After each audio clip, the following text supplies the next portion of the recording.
Bagian 4. Kecemasan. Tiba di rumah sakit, petugas dengan seragam serba putih dengan sigap segera menaikkan tubuh Oma Lastri ke atas brangkar yang mendorongnya menuju ICU. Selama Oma di ICU, aku menunggu dengan cemas sembari memeluk tubuh Rania. "Mak, Oma kenapa? Oma gak mati kan?" tanya Rania tiba-tiba memecah keheningan. Aku tersenyum getir sambil mengelus rambut sepundaknya. "Kita doain ya, semoga Oma Lastri baik-baik saja."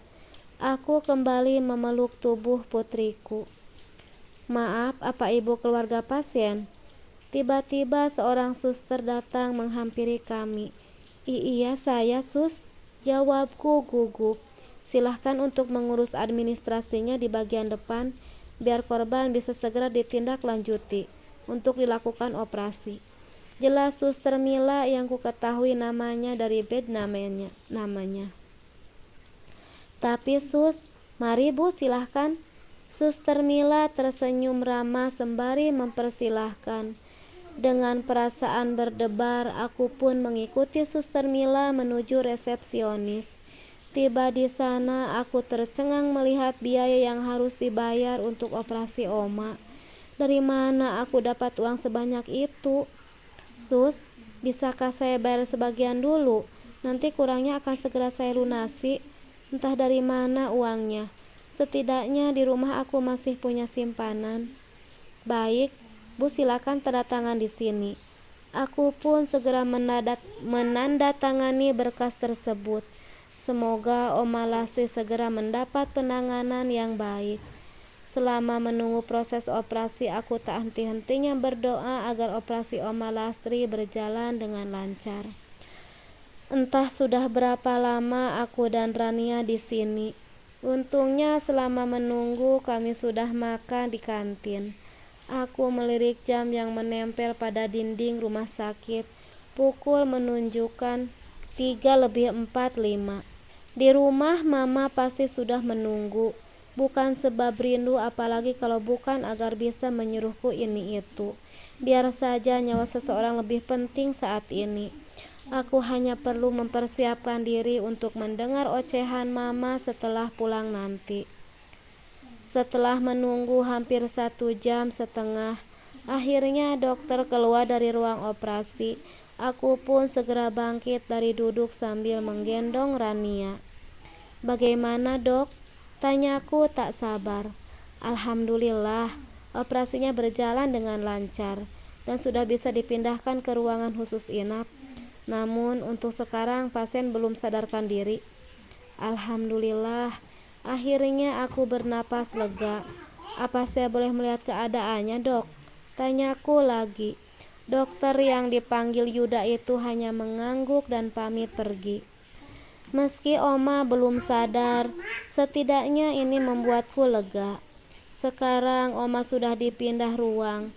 Sebaiknya aku pulang dulu, takut Mas Bram khawatir. Aku pun segera menemui Oma yang masih belum sadar. "Cepat sehat, Oma," ucapku lirih sembari menggenggam jari jemarinya. Entah Oma mendengar atau tidak. "Oma, Naya pamit pulang dulu ya. Oma cepat sembuh ya." Aku dan Rania pun segera pulang. Hari sudah beranjak sore. Matahari pun sudah mulai pulang ke peraduannya.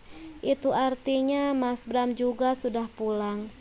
Baterai HP lowbat, jadi aku tidak bisa mengabari Mas Bram ataupun Mama.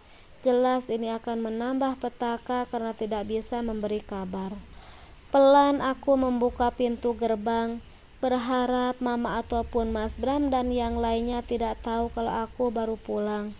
Tetapi saat tiba di depan pintu utama, ternyata Mama sudah menungguku. "Oh, bagus ya, habis keluyuran kemana saja kamu? Jam segini baru pulang?" tanya Mama dengan nada tinggi sembari berkecak pinggang. "Atau kamu sengaja buat Mama kelaparan karena nungguin kamu?"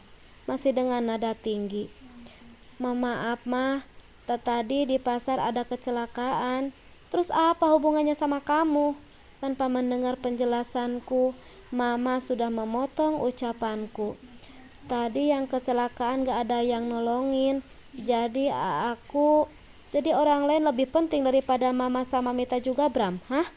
Kemarahan mama semakin meledak. Maaf ma, bukan begitu. Jawabku takut-takut. Sementara Mas Bram dan Mita menatapku dengan tatapan yang entah. Halah, sok-sokan jadi pahlawan kesiangan. Suami, mama mertua sama adik ipar sendiri dibiarin kelaparan. Timpal Mita sambil melipatkan tangannya di depan dada. Bukan begitu, Dek. Ya udah, kalau gitu aku masakin aja dulu. Aku bersiap hendak masuk menuju dapur, tetapi mama segera menghalangi.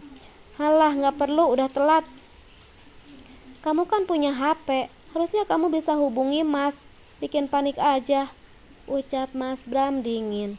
Mas, gak suka kamu ajak-ajak Rania kayak gitu. Kenapa gak kamu tinggalin aja sih? Kan ada mama. Cerca Mas Bram panjang lebar. Aku melirik mama. Apa Mas Bram bilang Rania tinggalin sama mama? Apa aku gak salah dengar? Kulihat ekspresi mama tampak masam. Mungkin karena disinggung Mas Bram soal Rania. Harusnya tinggal sama dia. Mana mungkin mamamu direpotkan dengan mengasuh Rania saat aku pergi. Tuh dengar apa kata Mas Bram. Lagi Mita menimpali. Maaf, Mas, HP-nya lobet, balasku. Udahlah, cepat masuk, titah Mas Bram dingin. Aku hanya mengekor sembari menggendong Rania dan tidak berkata apa-apa, takut salah ngomong dan membuat masalah semakin runyam. Aku memang salah. Setelah masuk ke dalam kamar, aku segera meletakkan tubuh Rania yang sudah tertidur pulas ke atas kasur. Sementara itu, Mas Bram melepas pakaian kerjanya dan mengambil handuk. Buatin Mas teh, ucap Mas Bram, lalu berlalu menuju kamar mandi. Iya Mas. Aku segera memunguti pakaian kotor Mas Bram yang berserakan di atas lantai. Saat aku mengambil baju kemeja kerjanya, aku mencium bau aneh, aroma parfum wanita, tetapi bukan punyaku tentunya. Ah, Mas Bram kan seharian kerja berinteraksi dengan banyak orang, mungkin saja itu hal yang biasa. Aku menepi segala pikiran negatifku dan segera menaruh pakaiannya ke keranjang pakaian kotor.